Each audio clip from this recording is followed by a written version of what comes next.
Living expenses? What does that entail? My mother-in-law's expression reflected genuine confusion. Hey, Brian, can you explain this properly? I pressed, watching my husband squirm. Brian, caught between his mother and me, seemed to shrink under the pressure. I've never received anything like that before, he finally admitted. Let me introduce myself. I'm Carol, a 37-year-old office worker happily married to Brian. Our whirlwind romance led us to tie the knot within 4 months of meeting each other. Our families were thrilled, especially given our ages. Since our marriage, my relationship with my mother-in-law had blossomed. We often dined out and grew quite close.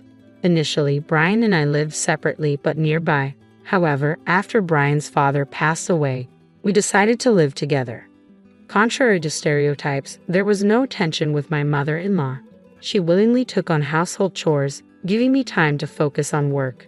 I felt guilty but appreciated her help. To show my gratitude, I provided her with some living expenses through Brian. Yet as Brian's appetite grew, I worried about whether our budget was sufficient. So, I broached the topic with him, suggesting we increase the allowance for his mother. I think we should increase the living expenses we give to your mom, I said, especially considering how much you've been eating lately and she's been doing all the cooking and cleaning. Brian seemed hesitant but eventually agreed, sharing my sentiment about showing appreciation tangibly. As I nodded in approval, little did I know that life was about to take an unexpected turn. Just a short while later, I found myself in a severe accident after colliding with a bike at an intersection. I found myself hospitalized for 2 weeks due to a fractured bone. On the first day, my husband brought me some essentials. Are you okay? It looks painful. I'll let my mom know, he said. That would be great, thanks, I replied. In my shared hospital room, I couldn't make calls, so I asked my husband to inform his mother that I'd contact her once I was able to move. Sure, I got it, he cheerfully responded before heading home. A week went by, and neither my husband nor my mother-in-law showed up. Despite my expectations, there was no contact from either of them. Concern gnawed at me, but I reassured myself, thinking it was just my husband being his usual forgetful self. Then, I tried calling. My husband didn't answer, which I chalked up to him being busy at work. Next, I rang my mother-in-law. Hi, mother-in-law. You must have heard from Brian, but I'll be in the hospital for another week, so I'll need some fresh clothes, I said. Hospitalized? What happened? An injury? Illness? Her flustered response made me uneasy. As I pondered, I realized she hadn't been informed. But why? If my husband forgot, she would have noticed my absence and called me immediately. Minutes later, she arrived, visibly exhausted. She explained Brian's absence, mentioning a sudden 2-week business trip. Thank you for coming, mother-in-law. What did you hear from Brian? I asked. He said he was going on a business trip for 2 weeks. It was sudden, she replied. That's when it hit me. Brian, an illustrator who preferred working from home, planned a sudden business trip. It didn't add up. Unless something significant arose, he wouldn't leave, even for local meetings. My mind raced with possibilities, including the unsettling thought that he might be cheating on me. I know for a fact that our company doesn't arrange meetings requiring business trips. How? Well, it's simple. I work there too, as an administrative staff member. Are you okay? You look pale. Are you feeling unwell? My mother-in-law asked, concern etched on her face.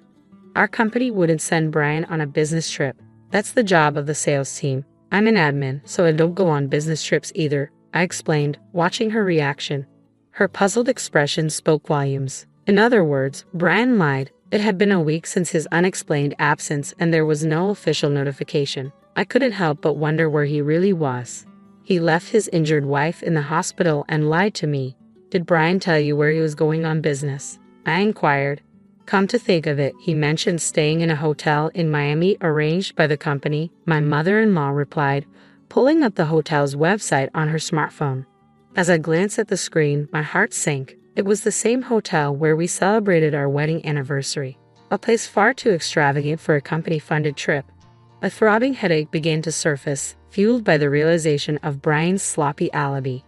Mother-in-law, this is difficult to say, but Brian might be cheating, I confessed. What? Brian? Her disbelief echoed in the room. But this does seem suspicious, she conceded, her expression shifting.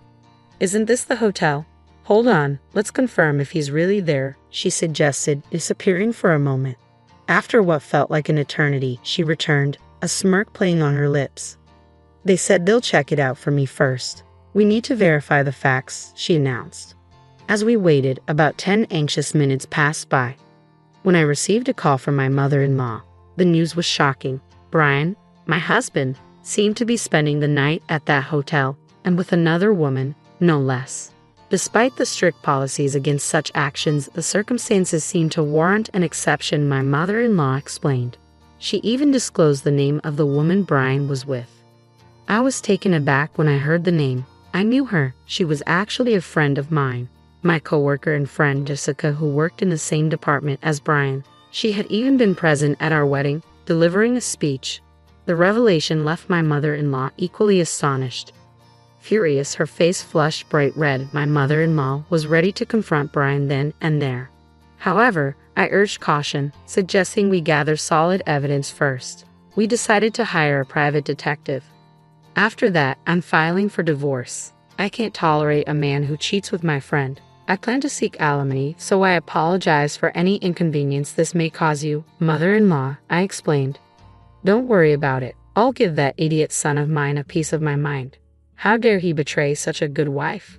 When he comes back, he'll get a thrashing, my mother-in-law declared angrily, her words offering me some solace. Feeling somewhat uplifted by her support, I began searching for a private detective. A relative of my mother-in-law recommended a reputable detective agency, and I promptly hired them.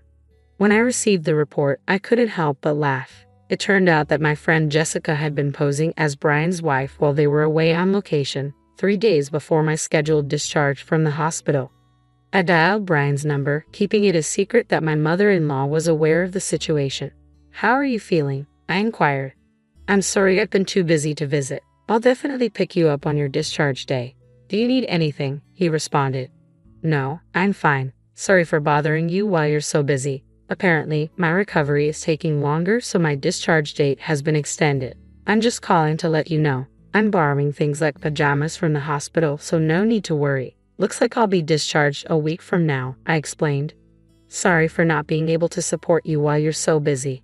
Oh, could you withdraw money for the hospital bills? I don't have any cash on hand, so could you do it on my discharge day? I requested. I see. That sounds tough. All right, I should be done with my delivery in a week, so I'll go to the bank before picking you up. My mom's been worried too. She's caught a cold and feels bad for not being able to visit you. Brian lied effortlessly. Suppressing a laugh at his fabrications, I replied, Oh, is that so? Please tell mother-in-law to take care. Did you manage to inform the office? Thank you. Did they say anything about allowances? He asked, trying to keep the conversation casual. They did. I'll take care of the procedures. You just rest and recover. Hope you get well soon. All right, thank you. See you in a week then, I replied, ending the call. Already aware of Brian's deception, I had confirmed with the office before his call. Apparently, he had informed them that he was going on a trip and applied for my leave. As a result, my boss inquired about the trip and my well-being. After explaining my situation, my boss decided to visit the hospital immediately. Not only my boss but also the HR department came, revealing that I was entitled to sick leave benefits. It was then revealed that Brian had been out of touch for about a week, and he was also behind on his deadlines. The same was true for his mistress, who they couldn't reach either. This revelation shed light on a situation that had been ongoing for the past 6 months, finally coming to a head, prompting them to come and talk to me. I informed my bosses that I preferred they didn't mention the situation to Brian or his mistress until a week later. After that, they were free to impose any necessary punishment. Following the plan, I was discharged from the hospital. It appeared that Brian had submitted another application for my paid leave. His mother, my mother-in-law, received a call from him, stating that his business trip was extended. Despite my extended hospital stay due to my illness, he was prolonging his vacation with his mistress. It became evident that there was no love left for me, leaving me feeling saddened. Deciding to take my paid leave as initially planned, my boss assured me to take all the time I needed until Brian returned. My mother-in-law and I prepared ourselves to confront him. The day before I intended to inform Brian about my discharge from the hospital, I called him. Hello, how's your mother doing? I inquired. I'm feeling good and I got discharged today. It was sudden, so don't worry about picking me up. I can pay with my credit card, he replied. You're working today, right, Brian? I pressed. Yeah, I have a meeting soon and another one tonight, so I won't be home until late. Sorry, he said. That's fine, don't worry about it. I'll take a taxi home, I assured him. Suppressing a laugh at the background noise of a shopping center announcement during his call, I calmly hung up the phone and activated the voice recorder. I had received word from the detective that Brian planned to go shopping today, so I deliberately called him during that time. Upon checking the voice recorder, Brian's voice and the background announcement were distinctly captured. Apparently, Brian had contacted my mother-in-law, claiming he was on vacation with a friend. He insisted it was a working vacation, a sort of half-truth, and mentioned I had given my approval, omitting the details of my hospitalizations to spare her worry. Brian's absurd excuses left me chuckling. According to the detective, Brian had boarded a late-night flight back. My mother-in-law and I laid out all the evidence, awaiting Brian's return. However, Brian called me with a different story. Sorry, the meeting ran late and I missed the last train. I'll be back on the first train tomorrow, he said. Is that so? That's tough. Got it. Sorry, I can't pick you up, I replied calmly before ending the call. After indulging in a 3-week affair trip, it seemed Brian still couldn't get enough. My mother-in-law was furious, but I found that my love for Brian had vanished entirely, allowing me to maintain composure during our discussion. The next day, Brian returned home looking exhausted, laden with souvenirs. You went on a trip, I stated flatly. I didn't hear about that, I said, puzzled. Ha, didn't I tell you? Sorry, my bad. I got friendly with a client, and they invited me. Business relationships matter, right? Brian explained casually as he handed me a bag and followed me to the living room. I'm home. Hey, what's up with you, Mom? You look scary, Brian said, grinning as he plopped down onto a chair. He seemed to believe his mother was on his side. However, as soon as he saw the documents laid out on the table, his face drained of color. Sitting next to my mother-in-law, I pointed at a photo. Oh yes, you seem to have had quite the fun on your trip with Jessica, leaving your injured wife for 3 weeks. Were you in a honeymoon mood? I asked pointedly. What? What's this, Carol? Stop fooling around, Brian stammered, his face contorting in disbelief. Unfortunately, it wasn't a joke. I presented evidence from a private detective. You were pretty careless, weren't you? Your dinner conversations were totally bugged. Staying at a hotel run by our relatives, you must have thought you wouldn't get caught. Brian's face turned even more shocked as he looked at his mother for help. Mom, it was a lapse in judgment, he tried to explain. A lapse in judgment that lasted 3 weeks seems a bit too long, don't you think? His mother interjected with a cheerful smile. Brian, who had been hoping for help, was stunned. Here, these are documents for a claim for damages and a divorce application. Fill it out now, I instructed firmly. Damages? Divorce? Carol, I'm sorry. I didn't mean it. The one I truly love is you. Can't you forgive me? Let's start over, Brian pleaded. In response, I pressed a button on my phone, and the voices of Brian and Jessica flowed out. It was a conversation recorded by the detective, hinting at a divorce with me and a remarriage with Jessica. Brian's face turned even paler. It was just a spur-of-the-moment thing. I didn't mean it, Brian mumbled, looking desperate. I couldn't care less, really, I replied, handing him the documents and urging him to write. Please forgive me. I can't afford to pay any damages. Well, that's what happens when you splurge like that. Where did all that money come from anyway? I asked pointedly. Brian mumbled something incoherent, and I had a bad feeling about it. You didn't by chance use the living expenses, did you? I have been giving you money to pass on to mother-in-law. Did you? You've been passing it on to her, right? I asked Brian, expecting confirmation. However, the response I got wasn't from Brian, but from mother-in-law herself. Living expenses? What are you talking about? I've never received anything like that, she said, seeming genuinely unaware. Confused, I turned to Brian. Hey, what's going on here? Explain it properly, I demanded. Mother-in-law and I confronted Brian, who seemed to shrink under our scrutiny. I'm sorry, the living expenses, I used them for our dates, he admitted, his voice barely audible. I felt my already icy affection for Brian grow even colder. He had spent the almost $2,000 I had been giving him every month. All of it. I told you that money was for groceries, utilities, and to thank mother-in-law. That money was mine in the first place, I reminded him, my voice tinged with disappointment. I'm sorry, my salary alone wasn't enough. Brian offered weakly, but it was clear what wasn't enough. The designer items Jessica had. Surely, there must have been gifts from Brian. I swiftly raised my hand to reprimand him, but it was stopped by mother-in-law. Brian watched hopefully, still thinking mother-in-law was on his side. You can't, Carol. If you lay a hand, it'll be to your disadvantage, mother-in-law warned before turning to face Brian. Then, with calm and monotone demeanor, mother-in-law delivered her verdict.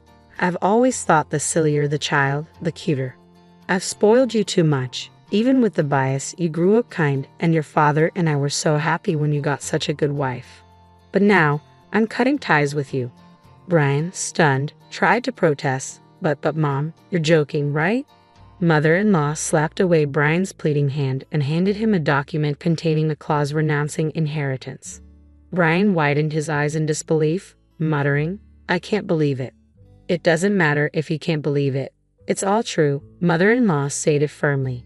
Dejected and seemingly out of arguments, Brian signed all the documents presented. Afterwards, mother-in-law kicked Brian out.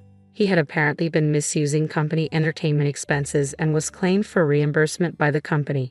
Brian ended up living in an apartment without a bath, forced into a poor lifestyle after paying alimony and facing reimbursement claims. I claimed alimony from his mistress, Jessica, who, as it turned out, was married. Her husband was away on business, so I contacted him through social media and claimed alimony.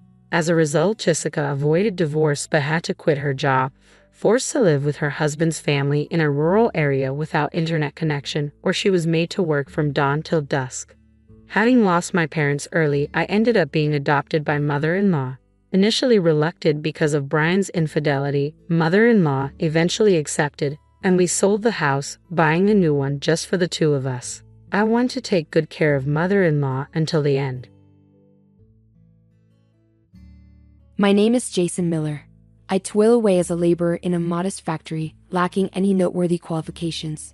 Straight out of high school, I plunged into the workforce, compelled by financial constraints that rendered quitting an unattainable luxury. Despite the meager earnings, I trudged on, my wallet now holding only a lone $100 bill, scarcely sufficient for mid-month expenses. With around $500 resting in the bank, I reckoned I'd scrape by somehow. In the midst of my musings, a forlorn figure caught my attention. A disheveled girl clad in a high school uniform not familiar to our locale stood before me.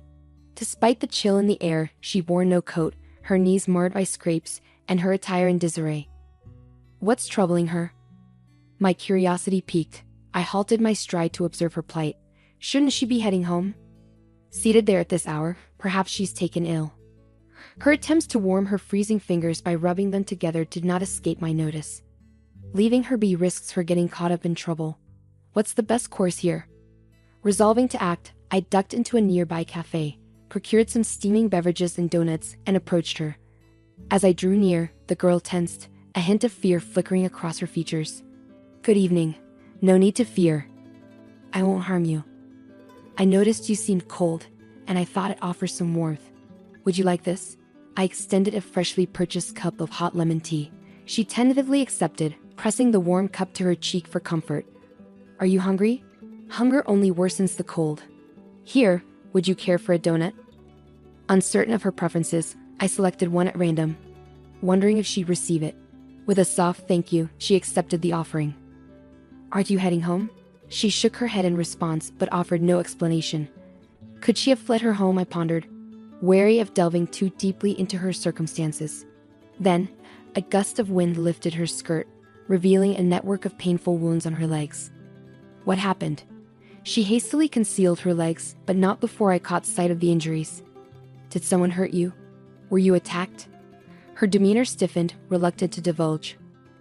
All right, no need to talk if you don't wish to, but lingering here puts you at risk. How about heading home? In a barely audible voice, she murmured. No. I was planning to go to my dad's, but it's quite a distance away. Her father's place, so she's staying with her mother now. I couldn't fathom the complexity of her situation, sensing it wouldn't resolve easily. Have you tried calling your dad? Maybe he can come get you. I don't have the number. I don't even have a phone, she replied, surprising me with her lack of a cell phone in this day and age. Do you know the address? Can you show me where it is? I inquired, to which she nodded, producing a small piece of paper bearing an unfamiliar address. Is this where you're supposed to meet him? She confirmed with a nod. It seems quite a distance, it's getting late, I remarked, pulling out my smartphone to search the address. The result revealed Greenwood Group, a construction company. I could jot down the number for you to call tomorrow. This is the contact I found linked to that address. Give it a try, you might reach your dad. It seems he works for a construction company, I suggested optimistically. She brightened at the prospect. Okay, you should stay at a nearby hotel tonight. I'll arrange it for you. Can you manage on your own? She hesitated, admitting her lack of funds. Despite my own financial constraints, I still had a $100 bill tucked away. Perhaps it'll suffice for a night, I mused, reassuring her. Don't worry, I can cover it. A warm bath and a good night's rest will help. You can call your dad in the morning.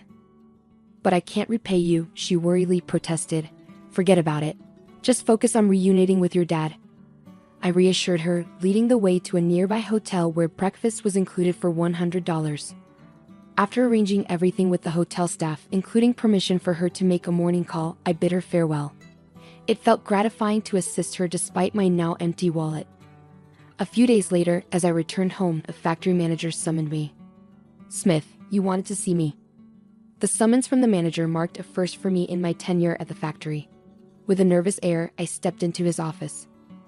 Clad in an expensive suit, a stark contrast to the modest setting of our workplace, he greeted me. It's Jason, right?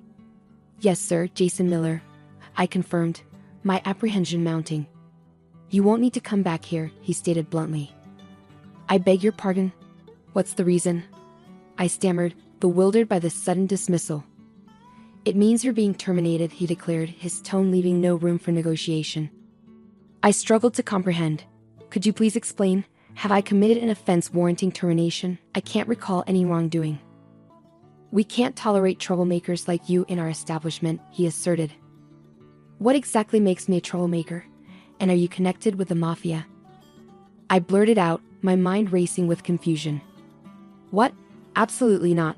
That's absurd, he denied vehemently. I offered you a job straight out of high school, and now you're implicated with the mafia. That's preposterous. I've never had any dealings with the mafia, nor have they approached me, I protested vehemently. Your protests don't change the fact that the mafia is inquiring about you. As a company, we can't afford such associations, he countered. I was never the company's first choice anyway. The previous owner used to say things like, as long as someone's motivated, even a high school graduate will do, he disclosed. That's news to me. His decision has put me in quite a predicament. Please, I assure you, I have no ties to the mafia, I pleaded desperately. I couldn't care less about your predicament. It's none of my concern, he retorted callously. Why not seek help from the mafia then? They might assist you, he suggested coldly. I swear I have no connections with them. There must be some misunderstanding. Please reconsider, I implored, grasping at any hope of retaining my job. The decision stands. We can't afford social liabilities in our small factory, and don't fabricate such tales next time you seek employment, he admonished sternly. I'm not fabricating anything. I've never associated with such individuals, I protested earnestly. Then were you running with a rough crowd in high school? Is that the kind of company you keep? He interrogated. That's impossible. Please, Mr. Smith, believe me, I pleaded, desperation creeping into my voice. Enough. Just leave. You'll be compensated for today, he dismissed me coldly. Never darken our doors again. No. There must be some misunderstanding, I persisted, but my words fell on deaf ears. He regarded me with disdain, pointing toward the exit. Is that all you have to say? I heard your side. Now go. I've work to attend to. With a heavy heart, I realized it was the end. In the office, I received a meager envelope, my final paycheck from the company. Were the 15 years of hard work really so inconsequential, reduced to this thin envelope? As I bid farewell to my colleagues, their expressions mirrored my disbelief. Why the sudden departure? It's absurd, they lamented, expressing regret at my forced exit. Yet, despite their sentiments, none dared confront the manager or challenge his decision, fearing they'd meet a similar fate. With a farewell and a wish for their well-being, I departed from the gates of the company I had faithfully served for 15 years. What am I to do now? Fired so abruptly, all I possess is this meager envelope. I must find another job swiftly before it dwindles away, I mused, my gaze fixed upon the ground. Suddenly, a black tire halted before me, prompting me to look up. It was a sleek luxury car obstructing the way. Naturally, I thought, must be some high-ranking individual here for the factory. They ought to hasten their entrance. The driver, clad in gloves, emerged from the vehicle and courteously opened the rear door. Stepping out was a man in an exquisite suit accompanied by a girl. He inquired of her, "Is this the gentleman?" Her nod confirmed it. Recognizing her from our earlier encounter, I exclaimed, "Ah, you're the girl from before. So you've reunited with your father? That's wonderful. I'm truly glad for you." Forgetting my recent misfortunes, I addressed her warmly. She beamed and embraced me. "Thanks to you, my daughter is safely in my arms. I owe you my gratitude." "You're her father?" Excellent news. I was concerned for her but had no means to contact you thereafter. By the way, you're leaving the premises quite early. Any pressing engagements? I inquired, attempting a forced laugh. It wouldn't do to divulge my recent dismissal to someone I'd just met, especially someone likely of high rank, evident from the lavish car and attire. It felt improper to engage with such a figure. "If you're not pressed for time, I'd like to express my appreciation. It's nearly lunchtime. Would you care to join me?" He offered graciously. "Oh no, that's too generous." I couldn't possibly accept gratitude for simply doing what was right, I demurred. "Come now, don't be so modest. Should you have other commitments, I won't insist. But if you're available, please allow me to treat you." "A mere thank you hardly suffices for saving my daughter," he insisted earnestly, a sense of sincerity in his words. Initially, I hesitated, feeling that as a recently dismissed individual, I had no pressing engagements. Besides, job hunting in my current downtrodden state seemed futile. However, considering my circumstances, I relented, saying, "If you insist, then I'll accept your generous offer," and agreed to accompany them. Stepping into the car, I was whisked away to a posh restaurant.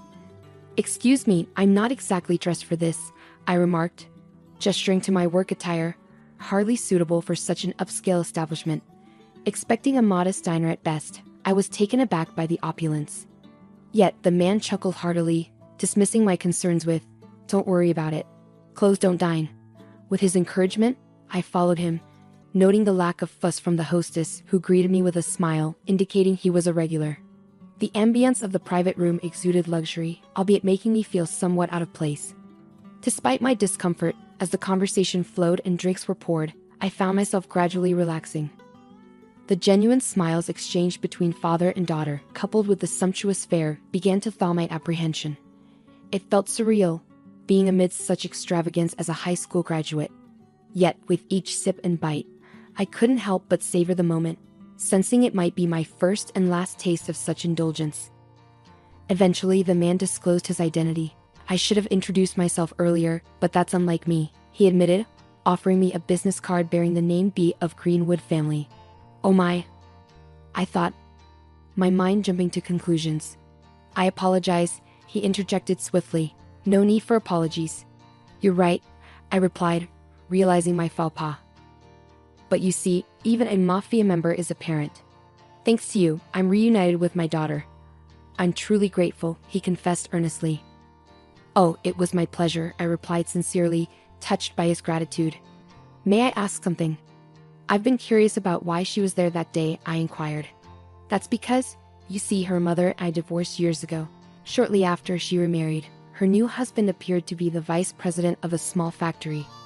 However, after her passing, his new wife took over the household. Coincidentally, around the same time, the factory's president, who had always been kind to my daughter, also passed away. The vice president then ascended to the presidency. Since then, my daughter has been treated as an inconvenience. Could that be why her legs were injured? I wondered aloud. Yes, precisely. She was injured in places not easily visible, especially on her back. It was dreadful. I can't even begin to imagine the pain she endured. Before her mother's passing, she received an amulet and was instructed that if she ever needed help, she should open it. That was the note left for her. Unfortunately, not jotting down a phone number was an oversight. She was desperately trying to locate me. However, despite her efforts, the distance was too great for a high school student to traverse alone. By the time you found her, her wallet was empty. If it hadn't been for your intervention, she might have succumbed to the cold. That was the situation, he explained. I suspected there must have been extenuating circumstances. As for her mother's new husband, I can't forgive him for subjecting her to such hardship. I swore to seek retribution, he declared. Oh, it doesn't sound quite fitting for someone associated with the mafia to express such sentiments, does it? I remarked. I understand your sentiment. Thank you, he responded. What about you? Leaving work at such an hour, something must have happened, right? He inquired. It may sound peculiar to share this with someone I've just met, particularly someone of your stature, but I was actually terminated from my job just now, I confessed. Fired? Why? He inquired, visibly taken aback. Apparently, I was unjustly accused of having ties to unsavory elements. I have no clue how that came about. This morning, out of nowhere, I was accused and promptly dismissed, I explained. Hold on a moment, he said, beckoning over an executive nearby. After a brief exchange in hushed tones, he turned back to me, visibly perturbed. Idiots, he exclaimed before addressing me directly. I must apologize profusely. It appears that my colleague is at fault here, he said apologetically. Oh, what do you mean? I asked, bewildered by the sudden turn of events. I wanted to express my gratitude, so I had my associates look into your situation. They found out where you were employed but wanted to confirm it firsthand. It seems they mentioned our organization's name during the inquiry, which likely led to the misunderstanding about me being associated with antisocial forces. It was a complete setup, and for that, I sincerely apologize. Allow me to rectify this. I'll speak with your manager tomorrow, clarify the misunderstanding, and ensure everything is resolved, he reassured. No, I'm fine, I replied hesitantly. You shouldn't be fine. You must be facing difficulties, right? He persisted. Well, it wouldn't be truthful to say I'm not troubled. However, returning to work under such management would only repeat the same cycle.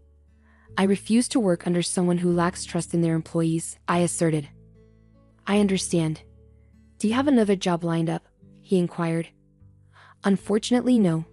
Truth be told, I have nothing at the moment. If I don't secure something by month's end, I'll be in dire straits. But I'm resolved to stand firm, I confessed. Good for you. In that case, how about I introduce you to a company owned by a friend of mine? They have no connections to the mafia. I believe my friend would appreciate your skills, he proposed. No, thank you. I appreciate the offer and am tempted to accept. However, should I truly consider it? Even if they claim no affiliation with the mafia, can I trust that completely? I pondered aloud. I see. Well, should you ever find yourself in need, don't hesitate to reach out. I'm here to assist, he offered with a chuckle. About a month later, finding myself in dire straits, I reached out for his help. Despite numerous job interviews, I remained unemployed. Faced with the prospect of settling for part-time work, he invited me for a drink, ensuring it was on him. It was a humble gesture considering his position, and I accepted, surprised to find such generosity from a mafia member. If it's a bar, you're not asking for much, huh? He quipped. That's not fair. I'm treating you, and you prefer a bar over a fancy restaurant, I retorted. Well, I've never been one for fancy restaurants. They make me feel uneasy. I'm more at ease in a casual bar, I confessed. I see. I suppose I didn't consider that, he conceded. With a beer mug in hand, I replied, I'll take this, thanks, and took a swig. So, have you had any luck finding a job? He inquired. Not yet, unfortunately. Being a high school graduate, it's proving to be quite challenging. I've applied to numerous companies, but no success, I admitted. That's a shame. Say, would you mind assisting me with something? He asked, causing my heart to skip a beat. Being asked for help by someone associated with the mafia didn't bode well in my mind. However, he continued, I understand if you're hesitant, but rest assured, my request is not what you might expect. Even though I'm affiliated with the mafia, not all our endeavors are nefarious. I merely seek justice for my daughter, he divulged. Justice, yes. Over the past month, I've been investigating the individual responsible for my daughter's suffering. It transpired to be the manager of the company you were employed at. He operates as the factory's manager. Unlike his predecessor who wore work attire and engaged with the workforce, this man dons expensive suits and avoids the factory floor entirely. He resides in a luxurious neighborhood over an hour's drive away, which explains his habitual tardiness. Absolutely, a classic example of executive negligence. My daughter practically served as his maid, and it appears she wasn't even adequately nourished. Reduced to tears while eating a single bagel. Unbelievable, isn't it? Yes, unfortunately, it's true.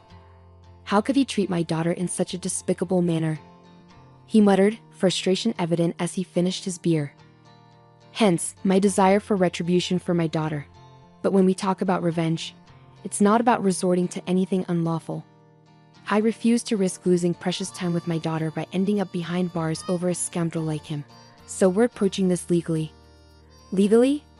Yes, hence why I've established a company. What sort of company? It operates within the same industry, but truthfully, it's rather inconsequential. What I'm truly after is seizing control of that company. Seizing control? Yes, precisely. We'll orchestrate a takeover and oust the manager. I possess substantial incriminating evidence against him. He's drowning in personal debt, largely accrued from gambling and the like, and now he's funneling the company's profits to settle his debts. Is that so? Yes, that's precisely why the employees' wages have plummeted. They've seen a significant decline since the passing of the previous manager. That's correct. Our wages took a nosedive following the demise of the previous manager. It's clear now. We were all pawns in his scheme, toiling for his benefit. Hence, my resolve to oust him from the company and transform it into a place where employees are rightfully compensated. What fate awaits the manager once he's ousted? Well, I reckon he'll be in quite a bind. Additionally, it appears his wife married him solely for his wealth. If she discovers he's no longer in power, she'll likely abandon him. Moreover, socially, I'll ensure he's ostracized, making it challenging for him to secure employment elsewhere. You could do that? Well, I am the boss of Greenwood after all. Manipulating such situations comes naturally to me. I understand. I sought your assistance because you too fell victim to his actions. I presumed you might seek retribution as well.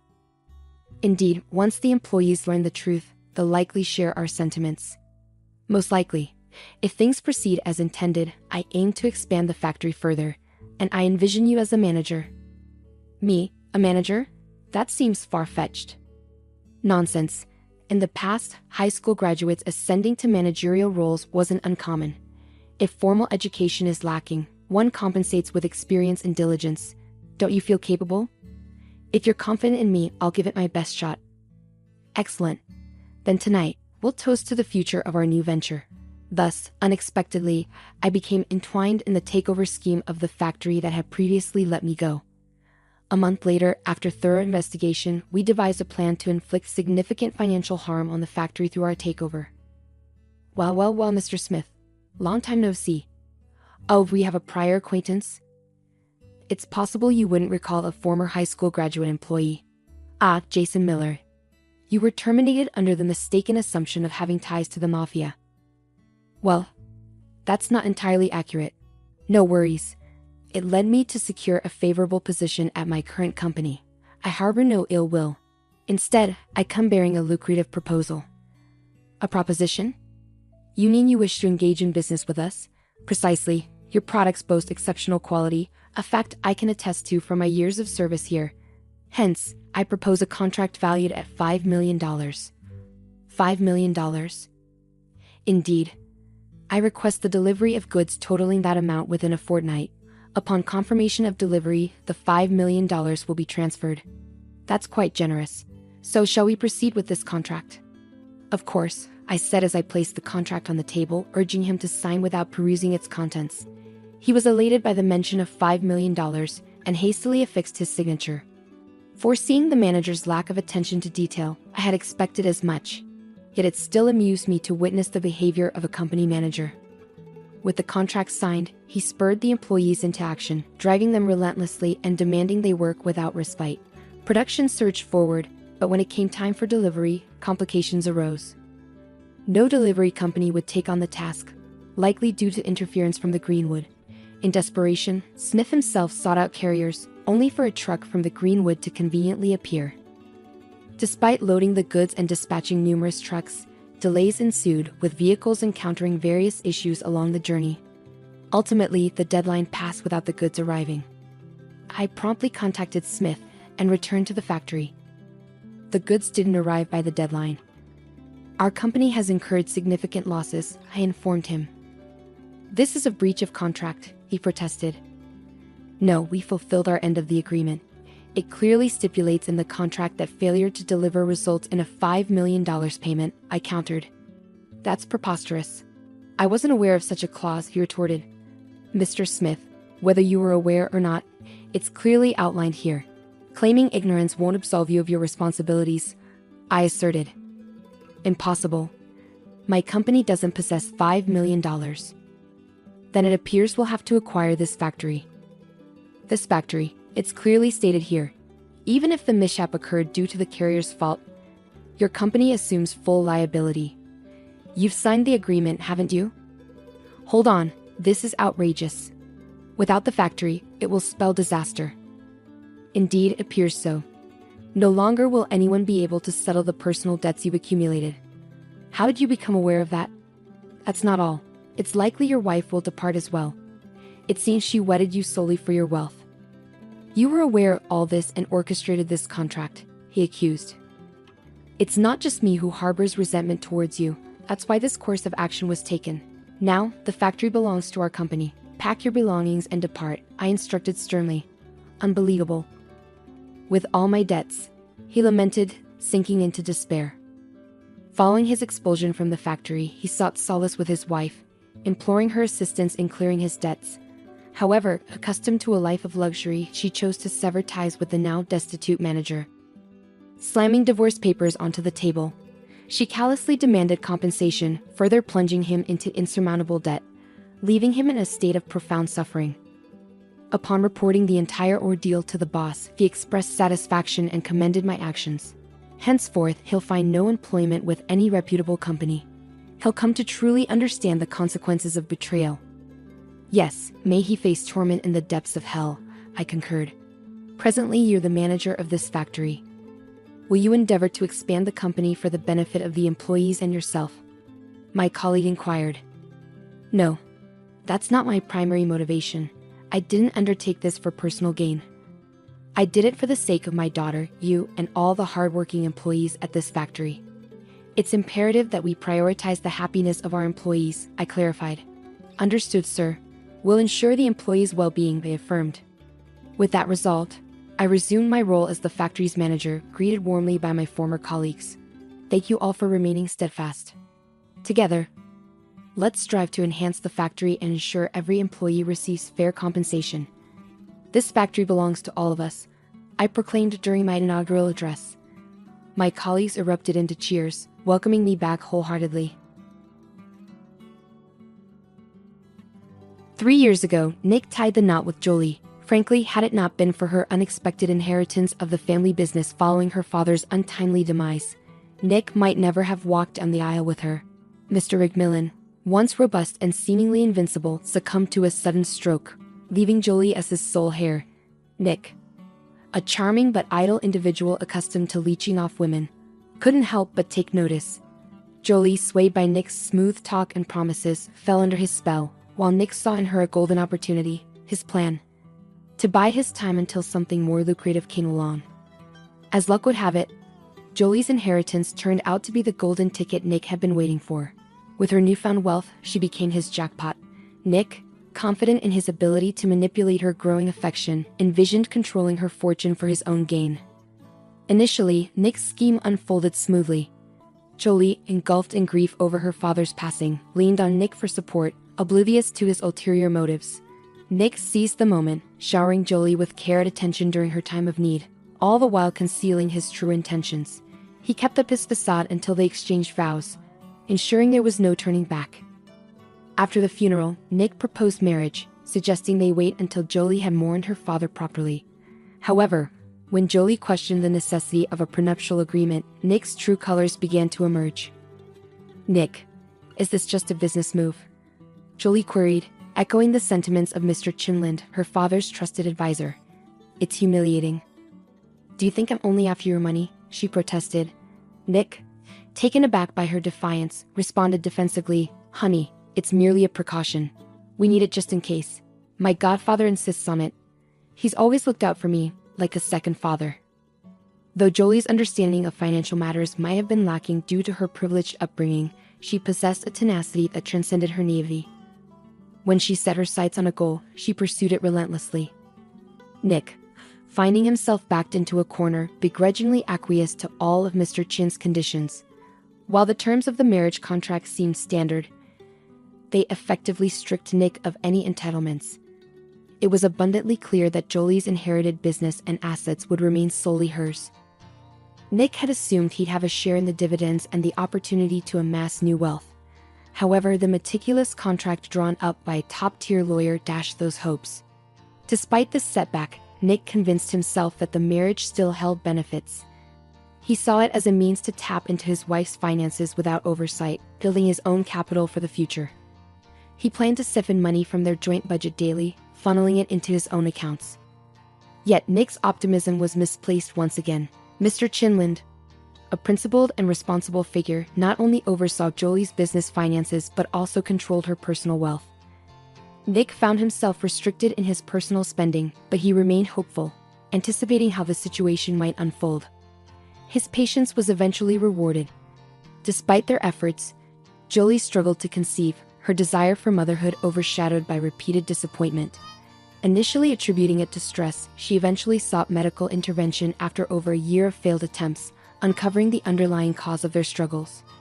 Jolie's symptoms, initially dismissed as mere consequences of her busy lifestyle, were ominous signs that her body was in distress, a warning she had chosen to ignore. Eventually, the grim truth emerged. She was diagnosed with cancer. Over nearly 2 grueling years, she endured treatments and suffering with little to show for it. Throughout this ordeal, Nick's role as a husband was merely nominal. His vested interest lay in Jolie's existence being inconsequential, a fact he failed to conceal adequately. While the topic remained unspoken, Jolie couldn't ignore the whispers of her husband's infidelities with numerous other women. Nick, however, fancied himself a master of deception and manipulation. He believed he could convincingly play the part of the devoted spouse to a dying wife without raising suspicion. He considered himself fortunate, convinced that enduring a little longer would secure his desired outcome. Yet Nick's reprehensible conduct became the subject of condemnation and gossip among nurses, hospital staff, and even Mr. Chinland. The latter was both furious and helpless, unable to comprehend Jolie's insistence on preserving a marriage teetering on the brink. Furthermore, the absence of a will left him deeply concerned, as it meant Nick would automatically inherit everything as Jolie's sole heir. That scoundrel stands to inherit everything, including the fruits of Jolie and her father's hard work. It would render everything they've built futile, Mr. Chinland lamented. The elderly man found himself grappling with the delicate task of broaching a sensitive subject with his goddaughter, who, until just yesterday, had exuded health and vitality but now faced an inevitable decline. With each passing moment, her time grew shorter, measured not in months but in weeks. Meanwhile, Nick's anticipation burned bright, his greedy ambitions unmasked in his eager demeanor. He saw in Jolie's looming demise not just tragedy but opportunity, a chance to rid himself of his ailing wife and secure a substantial windfall. Mr. Chinland silently prayed that he wouldn't have to initiate the discussion about Jolie's will himself. Fortunately, his concerns were unfounded. Jolie took the initiative, revealing a secret plan that left him speechless. Her meticulous plotting, executed with a finesse and ruthlessness he never anticipated, served as a chilling reminder that revenge truly is a dish best served cold. Though Jolie's scheme required little time and effort to devise and execute, it marked the culmination of her earthly journey, allowing her to realize her deepest desires. Sadly, her loved ones did not witness a miraculous recovery. Instead, they bid farewell to Jolie as she passed away, her funeral arrangements meticulously planned and communicated with serene determination, ensuring her final wishes were carried out with precision. The day following the somber farewell ceremony, the notary summoned those named in Jolie's will for its official reading. Nick was taken aback by the unexpected news. He had been convinced that his wife had not taken the precaution of drafting such a document, assuming he would naturally inherit everything, as the law often dictates in such circumstances. Nonetheless, clinging to a glimmer of hope, he reluctantly attended the meeting, accompanied by his new mistress, the stunning Shirley. Upon entering the notary's office, Nick was surprised to find Mr. Chinland and Jolie's friend, Kurt Turgan, in attendance. However, what truly caught him off guard was the sight of Kurt pushing a stroller containing a baby boy. Despite being aware of Kurt's marital status and recent parenthood, Nick's astute instincts quickly pieced together the puzzle, revealing a hidden agenda at play, a realization that left him feeling outwitted. Nevertheless, curiosity compelled Nick to stay and discover the contents of Jolie's will, despite his growing apprehension about its potential humiliation. For what felt like an eternity, silence enveloped the room as each individual occupied their own corner, waiting in tense anticipation. No further attendees arrived, leaving the notary to prolong the preamble, emphasizing the solemnity of the occasion and the honor of carrying out the deceased's final wishes. Even then, Nick could discern from the wicked grin etched on Mr. Chinland's face that the contents of the will were a clandestine affair reserved solely for him. Finally, Nick's name was called. "To my lawful husband Nick, I deny the inheritance," declared the notary, the words ringing with a stark finality. As the brief yet impactful sentence echoed in the room, the notary turned to Nick, prompting him to confirm his understanding of its significance. With a heavy heart and a sense of profound humiliation, Nick could only nod in acquiescence. In that moment, Shirley reached for his hand, ready to defiantly depart, but Nick firmly kept her in place, ignoring her questioning gaze.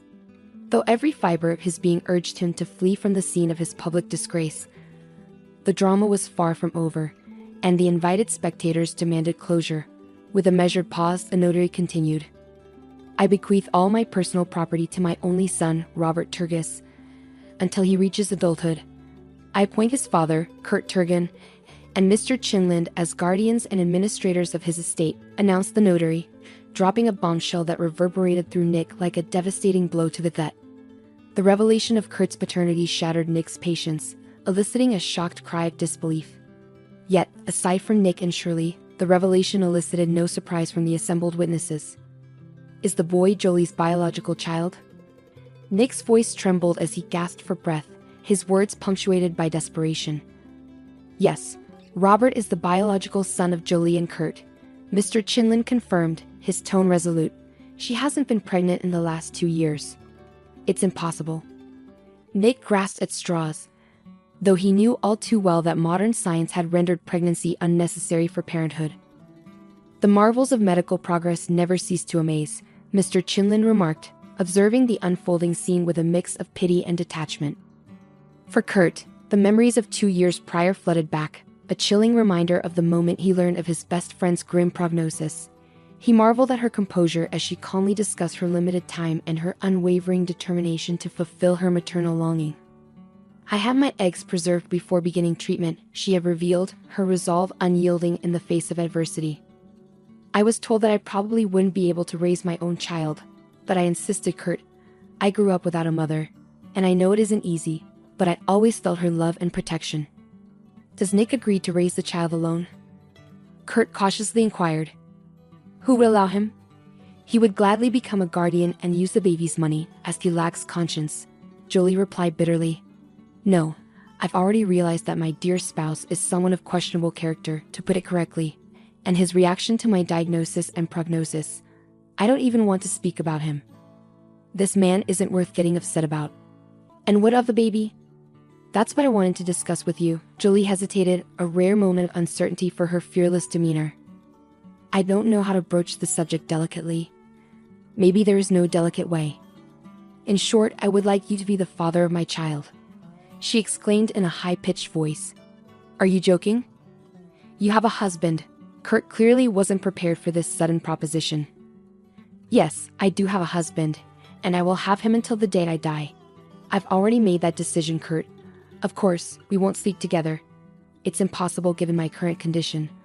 I can't carry the baby myself. Unfortunately, I have my eggs preserved. Now we need the biological material from the future father. Naturally, I also need a woman to carry and give birth to him, but luckily, such services are available now." Initially dismissing it as absurd, Kurt soon realized that Jolie's plan was meticulously thought out, with every detail carefully considered. She had already undertaken extensive preparatory work, delving into the legal aspects, arranging for services at a reproductive clinic, and even securing a surrogate mother for the future baby. Kurt, I could use the services of a donor for the father for the baby. I really want to leave a piece of myself behind. But when you think about it, who will the baby be with? I've been thinking a lot, but you're the only one I can rely on. I am sure of you, knowing you for so many years. I believe that you will be a great father. I understand that you want to create your own family, get married, and have children naturally. It's logical. But please think about it. Don't answer me right now. For me, after what happened with Nick, it is critical that the father of my child is someone who doesn't prioritize money, someone who won't exploit my assets. I'm not as naive as I was before marriage. Nick taught me a lot. Now I have a lot of life experience. As for you, you don't need any money at all. You have plenty. My father has the money, Kurt interjected, correcting Jolie's line of reasoning for the first time. You know you're going to get it. You worked tirelessly to keep the family company thriving. You've never been needy. Now I know for a fact that a man who grew up poor will never stop thinking about having enough to eat. And if his decency is also lacking, there will be a big problem. I have experienced that firsthand, Jolie sadly added. To be honest, I'm completely confused. I had an entirely different idea of becoming a father. I need to consult my parents, understand that I can't make such a decision alone. I will need the help of close family members when I become a father, so I have to inform them and ask for their opinion. Jolie had no objections, but she requested that Kurt promise to keep their arrangement a secret. The conversation with Kurt's parents proved challenging. His father remained neutral, accepting the situation and promising to support his son's decision and assist with his grandchild as much as possible. His mother, however, struggled with the idea. Like any mother, she wished for her son to marry and have children with a good woman. While she held Jolie in high regard and felt immense sympathy for her, the thought of her potential grandchild being born to another woman, especially with Jolie's illness, was difficult for her to accept. Could the child inherit the disease, she asked, the question lingering uncomfortably in the air. Though hesitant to broach such a sensitive topic, she couldn't ignore the potential risks to her grandchild's health. Jolie does not have a hereditary form of the disease, Kurt reassured her, alleviating some of her anxiety, though not entirely. After careful consideration, she expressed her support for her son's decision, albeit with lingering concerns. Kurt himself grappled with uncertainty. Jolie's proposal had caught him off guard, but after much contemplation, he found no reason to refuse. When he conveyed his approval to Jolie, she was overjoyed, and they began to execute her plan methodically.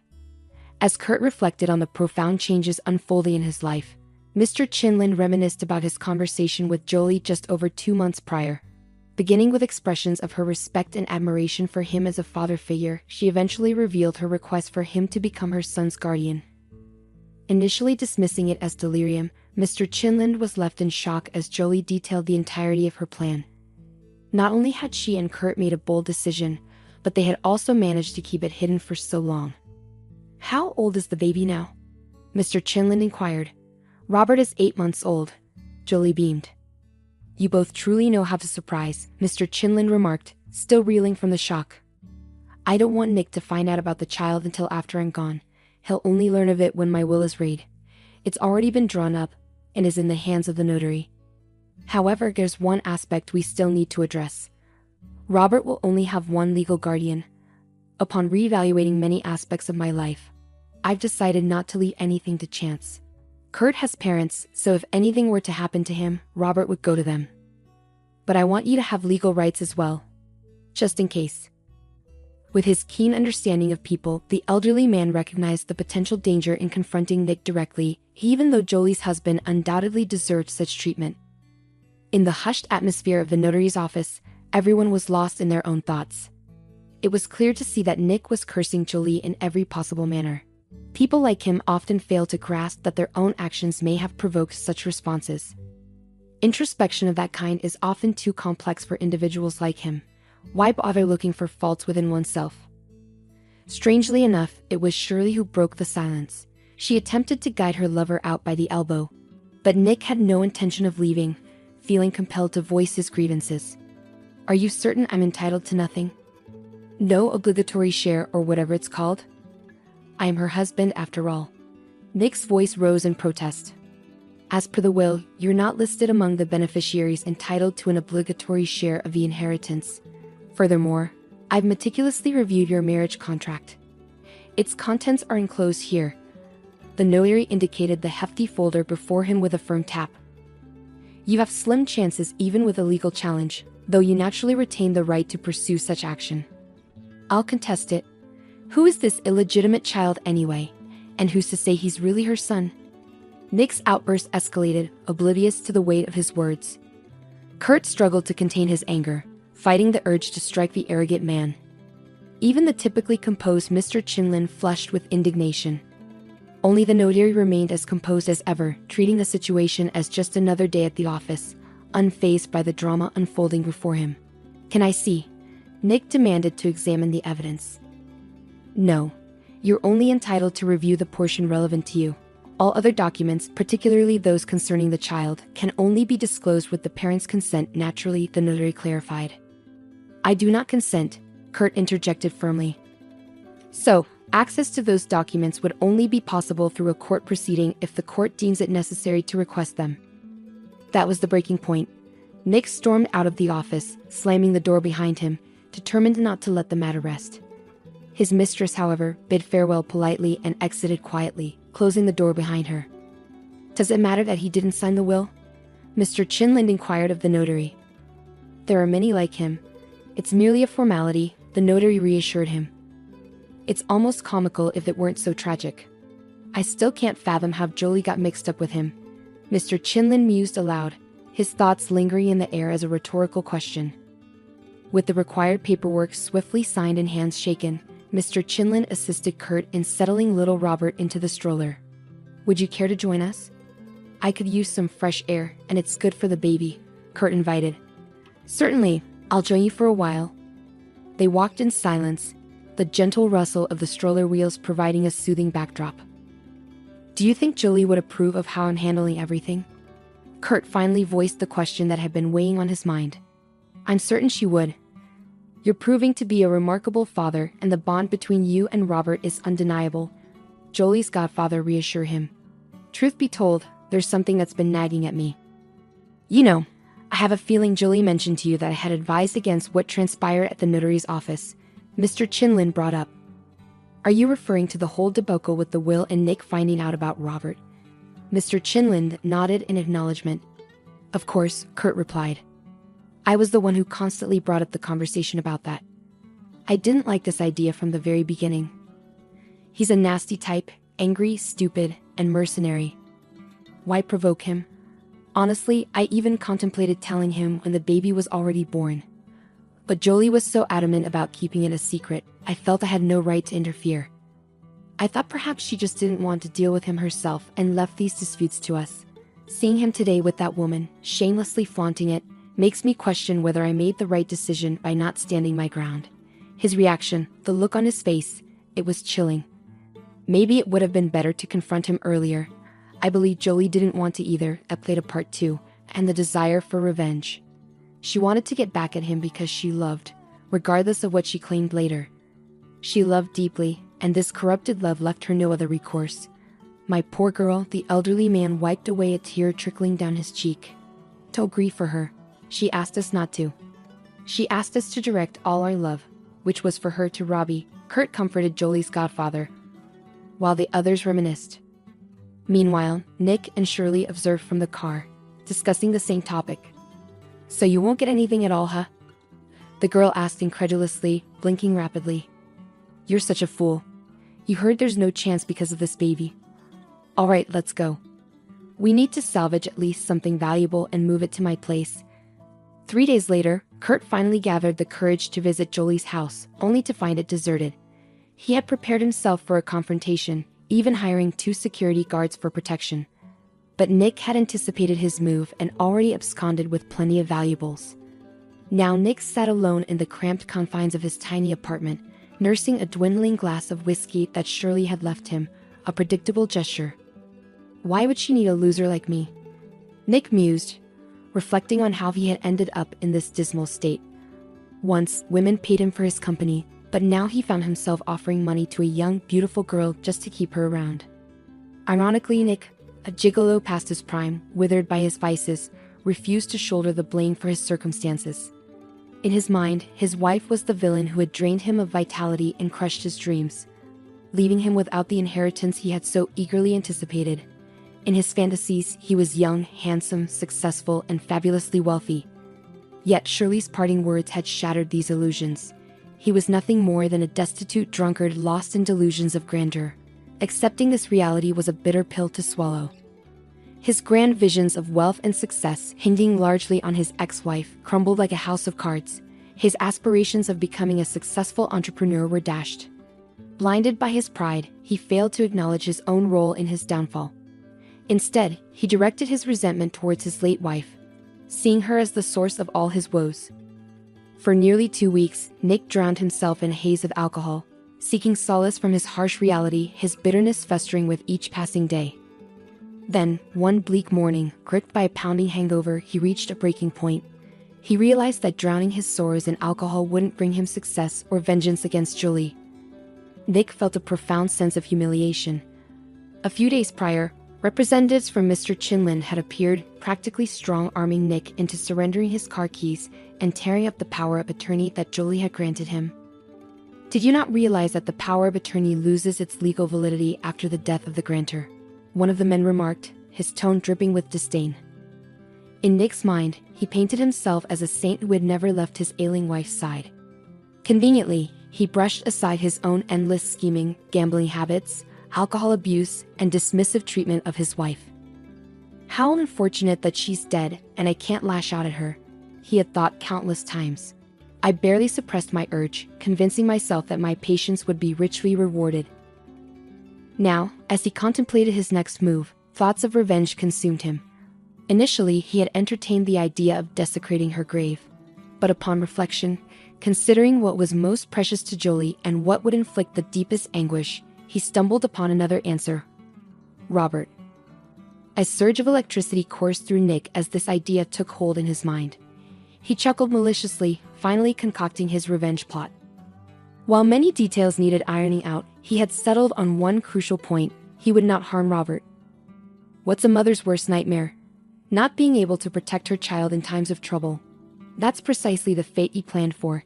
His imagination was ablaze with a simple yet sinister plan: to abduct the baby, whisk him away to a distant location, and abandon him at an orphanage. After a week of dwelling on thoughts of revenge, Nick found solace and satisfaction in his fantasies, if one could call them that. He hadn't smiled like this in ages. Granted, the grimace he wore might have been unsettling to some, but Jolie's husband cared little for appearances. In fact, you could say he was elated as he meticulously plotted every detail. He reveled in a sense of euphoria. Although his target was out of sight, Nick savored the mental image of Jolie's anguish at her inability to protect her child. Once he had outlined his plan in theory, Nick shifted his focus to practicalities. He needed to gather intelligence on Robert's movements and the people he encountered outside the house to pinpoint the perfect time and place for his crime. Having known Kurt well in the past, and even having visited his parents' house, Nick was aware of their affluent suburban community and its heightened security. As he delved deeper into his scheme, he became acutely aware of the obstacles he would face. He couldn't predict how long he'd spend surveilling from the cover of the forest, peering through binoculars, studying the child's routines and activities. Was the risk worth the reward? Without a doubt, Nick reasoned with himself. His mental state had deteriorated significantly since the reading of the will. She destroyed my life, and I'll destroy her child's, he muttered maliciously. In his twisted fantasies, Nick envisioned himself as a wealthy heir living off the state's provisions, while his deceased mother looked on from the afterlife, bearing the weight of blame for his misdeeds. His laughter echoed with malice, a chilling sound that would have alarmed any bystander with a shred of empathy. But history does not entertain what-ifs, and Nick was left unchecked in his pursuit of his dark ambitions. Once he set his mind on a goal, no matter how sinister, he pursued it relentlessly to its conclusion. For 2 full days, Nick didn't just watch but meticulously prepared the groundwork for his scheme. He scoured the entire area, seeking the perfect vantage point that would afford him an unobstructed view of the settlement, particularly the Turgis household, while keeping him concealed.